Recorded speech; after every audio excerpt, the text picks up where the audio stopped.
DCO मियां वाली की कोठी का साइज 95 कनाल है। डीसीओ 95 कनाल। ये पाकिस्तान ऐसे नहीं लुटा, ये पाकिस्तान ऐसे बर्बाद नहीं हुआ। इस पाकिस्तान के ऊपर चंद लोगों को जानबूझकर मुसल्लत किया गया है। ज़ाहिरी तौर पर अंग्रेज गए लेकिन अपने गुलामों को यहां पर मुसल्लत कर गए कि सारी जिंदगी ये कौम गुलामी से निकल ना सके।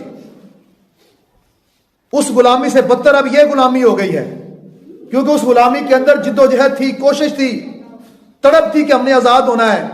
आज वो तड़प और वो कोशिश खत्म हो गई। हम ज़हनी तौर पर समझते शायद हम आजाद हैं, लेकिन हम ज़हनी गुलाम बन चुके हैं। और इसी पर अल्लामा इकबाल ने फरमाया था, गुलामी से बदतर है बेयकीनी।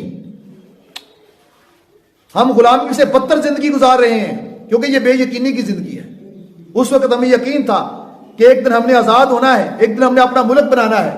अब वो सोच खत्म हो गई है। अब समझते हैं हमारा मुल्क है, और हमारा मुल्क ये है कि हम अपने मुल्क के अंदर किसी भी सहूलत के हकदार नहीं है।